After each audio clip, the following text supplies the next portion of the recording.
Module 1, Subject 2, The Evolution of Money. Just a quick note before we dive into this module. The course content page for this module has a whole bunch of tables where we take each evolution of money and score how it performs against the key properties of money we defined in the previous section. We have left that content out of the recording, but we feel it to be worth your while to check that content out at your earliest convenience. Now, off to the module. Key questions answered. How did we get here? Most of us have just accepted money for what it is, a way to transact. We never stop to think about how we got here, let alone whether the money we use does what it is supposed to do. Why does money have value? Is it supposed to decline in purchasing power over time? Who should decide what constitutes money? With that being said, let's have a look at the evolution of money and how we got to where we are today. Additionally, let's build an understanding of the pros and cons that have come from each iteration of money we have used throughout history. Using the characteristics and properties introduced in the previous section, we have evaluated each form of money by scoring each property out of 10, with a score of 0 meaning the property need is not met, and 10 being the property need is met in full. This way, we can compare apples with apples, or should we say, compare shiny gold coins with shiny gold coins. Additionally, giving each iteration of money a score allows us to visualize this abstract concept of achieving a sound money. What should become evident is that to find the perfect form of money, we have always been playing this constant balancing act. As we will see throughout our examples, each iteration of money would often satisfy one need, only to make a trade-off against another. One final note before we jump in. This section of our course is the largest in terms of length. The length is not representative of the rest of the course. We endeavour to keep each section short and punctual, yet factual. However, there was simply no way to break this down any simpler while providing the reader with a sound understanding of money. Money is such a key variable to understand in our financial system, and so we promise it'll be worth your time. Careful though, once we lift the lid off on the system, there is no turning back. How did we get here? Barter, the direct exchange of goods and services for other goods and services, where these goods and services are considered to be of equal value. We are so accustomed to exchanging value in the forms of coins and banknotes. However, this has not always been the case. Before transitioning into a designated medium of exchange, small hunter-gatherer groups would swap goods and services between one another. This has been widely accepted as the first medium of exchange and is known as barter. Barter emerged as a way for individuals of a community to share and trade value between one another. Although primitive, barter allowed members of a community to specialize in a skill and then exchange their basic goods and services for anything they needed. This helped raise the quality of life within communities by distributing the workload, which, in the end, led to the cultivation of specialist skills as people had more time to focus on what they did best. For example, so that a bow maker could dedicate more time to mastering their craft, they could swap a bow and some arrows to the local hunter, who in exchange would give the bow maker some meat for his work. Alternatively, one of the local mothers could craft some leather footwear for the community folk in return for the education of her children. However, where barter fell short was that there was no predefined medium of exchange which people had a use for. What happened if the bow maker needed meat but the hunter did not need another bow? Or the mother wanted to educate her children but the elders already had shoes? You get the picture. This inefficiency in barter led to people looking for something commonly accepted to act as the intermediary of the exchange, something where we could park our value for a rainy day. With this came the emergence of commodities as a medium of exchange. And in this section, barter, out of a possible score of 70, received a total score of 16. Commodities. The use of various and sometimes scarce commodities that served as the intermediary of an exchange. With the emergence of commodities as a medium of exchange, we no longer had to find the perfect match to trade, as we saw with barter. By predefining a commodity that everyone recognized as containing and holding value in between exchanges, we now had our first form of money that would act as the intermediary to greatly reduce friction in trade. The benefit of deciding on a predefined medium of exchange was that the community could select something that didn't spoil. This gave a sense of durability to the trade. We therefore saw such things as glass beads, salt, seashells, etc. become the primary store of value. Commodities quickly became sought after, particularly those that were more durable and scarce than others. Salt was probably the best example of a commodity used during this era of money. It was popular, it could be counted or weighed, it was fairly durable if we could keep it dry, and it was portable in sacks, albeit heavy. And it had utility, like it could cure meats and other things. The reason for the variance in what was used was that communities tended to settle on whatever was most scarce in the area. However, where commodities started facing issues was when travel became easier and the world started opening up. Resources that were scarce in some areas were abundant in others. This led to exploitation. For example, European settlers exploring Africa saw that the local communities were using glass beads as a form of money. Baffled, due to the ease of glass production in Europe, settlers would bring large amounts of these beads to Africa, diluting their value. This ignited the slave trade, which eventually led to the collapse of the African economy. For the reasons mentioned above, people immediately started on a search for commodities that had globally recognized scarcity. The result of this search was the emergence of the monetary metals, the use of precious metals as a medium of exchange due to their superior durability, inherent scarcity, and ability to preserve purchasing power. Commodities scores a total score of 38 out of 70. Monetary metals. The use of precious metals due to their unbeatable scarcity as a form of money. With the rise of the monetary metals, the key properties of sound money were starting to be satisfied for the first time in history, particularly once we started using coinage. One potential reason for this is that it is often thought that the value of a money will trend towards its cost to produce. For gold, this can be understood by examining the cost of production. Mining facilities, roads, and equipment require significant initial capital investment, and the expense associated with the energy required to mine, sort, collect, refine, and store gives gold and silver a premium above other previous forms of money. We must also not forget gold's scarcity in nature. Scarcity is exactly why salt, rocks, seashells, and glass beads failed to be viable forms of money. Each of these commodities was tried and failed, such as the glass beads in the example above. With that said, scarcity cannot be understated in its importance for an effective monetary good. Furthermore, another key reason for gold's rise to monetary supremacy was that gold is one of the most inert elements in the periodic table, meaning it does not interact with other elements. This gives it a unique property not seen with other commodities, whereby it is extremely durable. As technology advanced, so did the use of monetary metals. Gold and silver were able to be melted, formed, and stamped into coinage, which enhanced their acceptability, divisibility, fungibility, and exchange. However, this manipulation of the metal in coinage was quickly taken advantage of, leading to the rise of coin clipping. Both individuals and governments would clip portions of the coins in order to reduce their weight of precious metal, while attempting to retain their original face value. They would then take these clippings, melt them down, and reintroduce them as coins, resulting in the first form of currency inflation, or in other words, devaluation. To make matters worse, the world was becoming more global, and as a result, we saw greater international trade than ever before. This was challenging for sea maidens, as gold was incredibly cumbersome to transport and transact with. For these reasons, gold and silver started to fall out of favour for a more easily transactable medium of exchange. We therefore saw the appearance of metal-backed paper.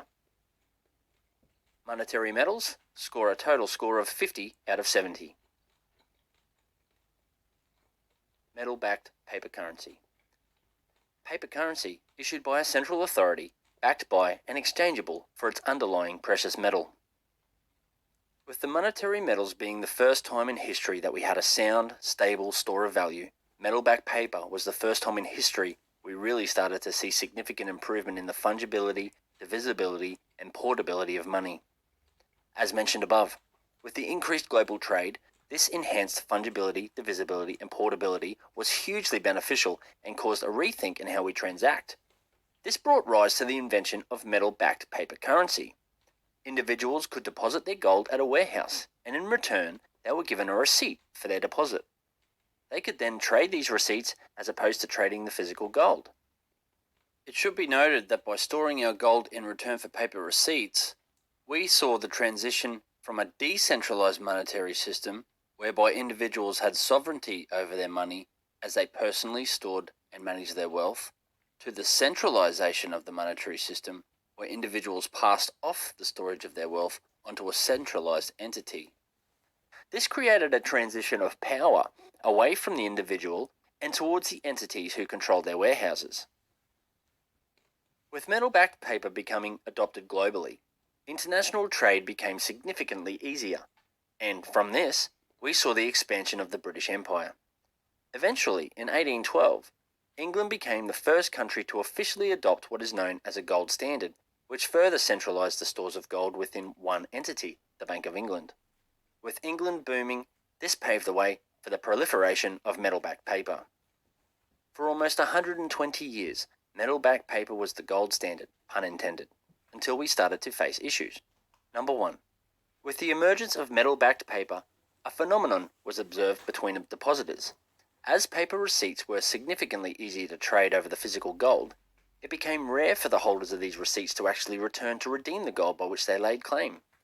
With no one coming to collect their gold, temptations of men were too great, and they began issuing paper receipts with no gold backing.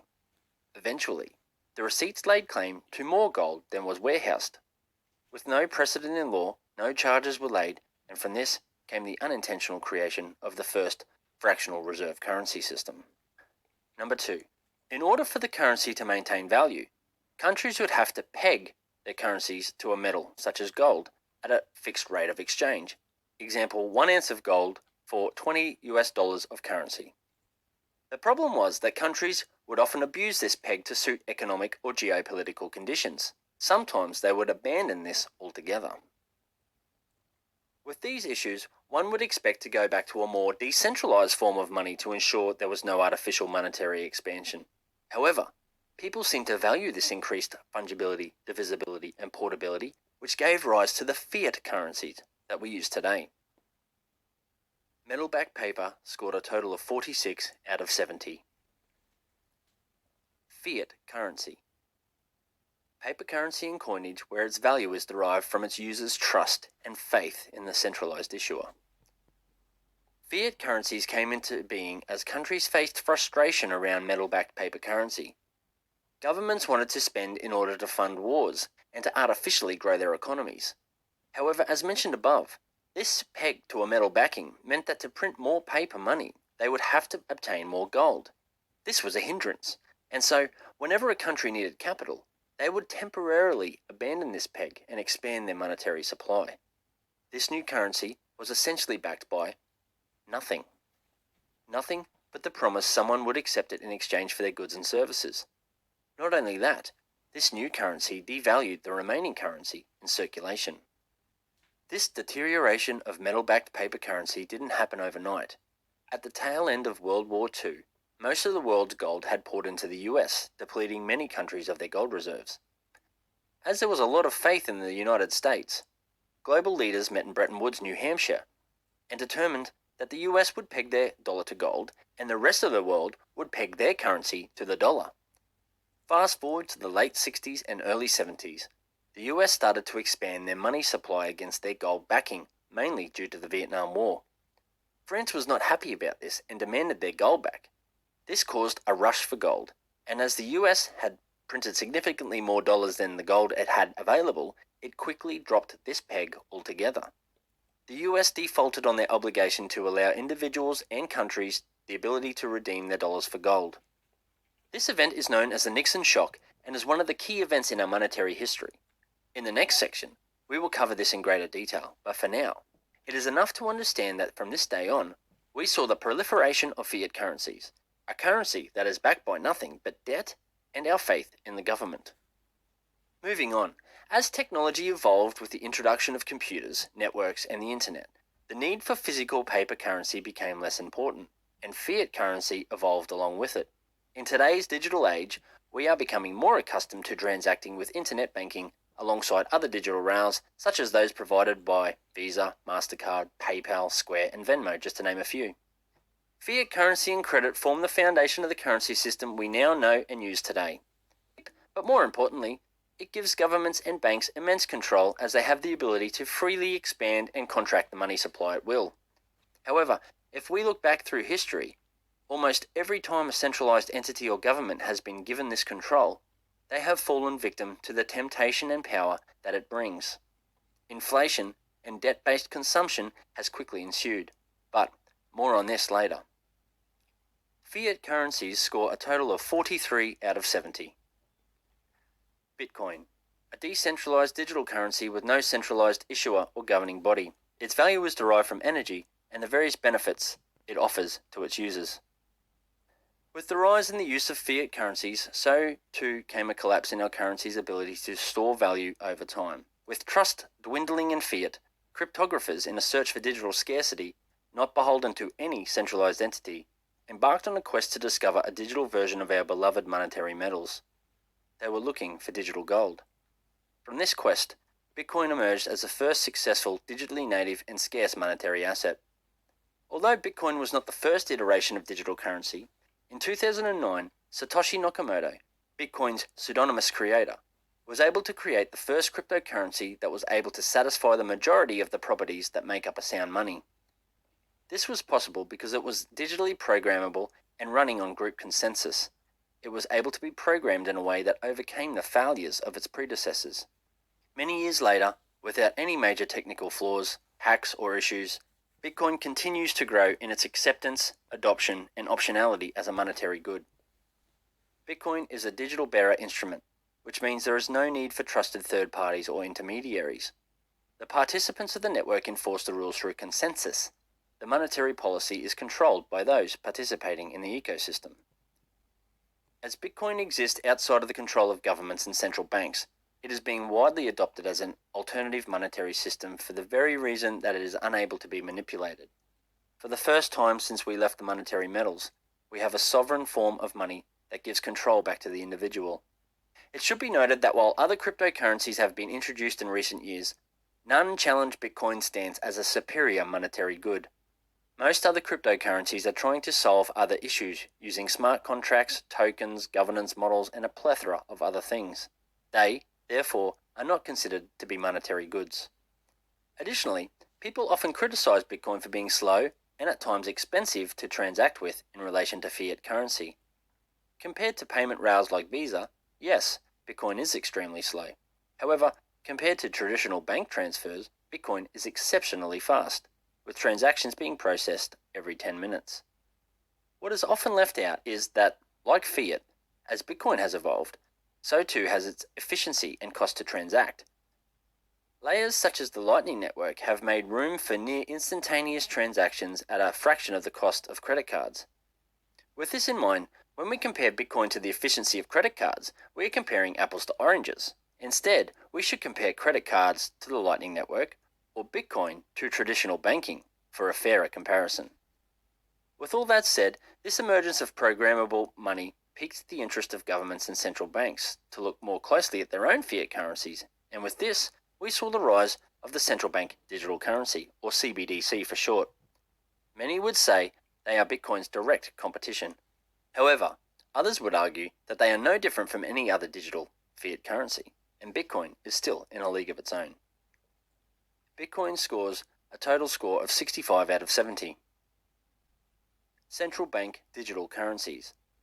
A digital rendition of fiat currency that offers the centralized issuer much greater currency controls. Although CBDCs are relatively new, we have already seen countries such as China lead the march, with the US, Europe, Australia, and a swath of other countries close behind. However, it should be noted that as CBDCs are such new technology, we do not know for sure what the pros and cons will be. Although, if we have a quick look back through history, we are sure one can hazard a guess at the consequences of centralized currency giving a single entity complete control. With that said, governments and central banks have not been shy about their ambitions of introducing central bank digital currencies.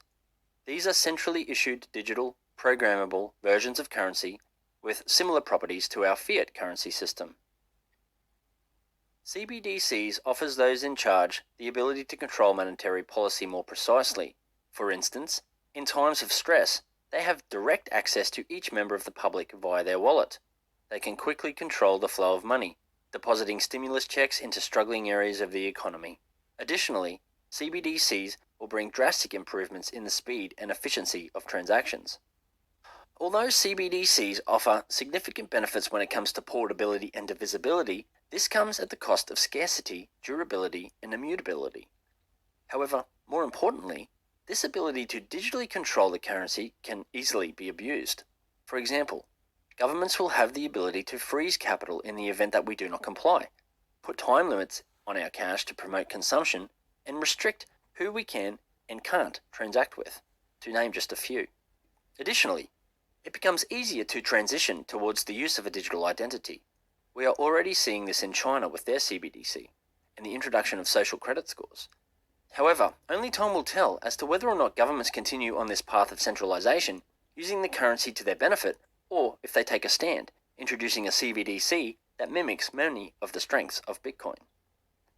CBDCs score a total score of 41 out of 70. Conclusion. As we have discussed, money has taken on many forms and iterations throughout history, evolving to address the challenges and needs as they were raised. However, since the rise of coin clipping, we have slowly moved away from our natural selection of the best performing form of money and towards whatever offered us ease of use, focusing on increased portability and divisibility. Following this, our currencies have proceeded to deteriorate, slowly drifting away from a store of value and towards a debt-based, centrally controlled currency. Not only that, we now have formed this belief that money is by decree, that is, it is chosen and put in place by law, and not by consensus. In saying that, if we want to revert back to the natural evolution of money, we should embrace whatever medium of exchange best meets the properties of sound money and is selected by consensus. As a final thought, with this new understanding of how our money has centralized throughout history, throughout this course, come to your own conclusion as to whether or not this intervention with evolution and the centralizing control over our money is or has been beneficial, or not. We have summarized all of the various forms of money and their scores to provide a visual comparison of each, provided in the table within the coursework.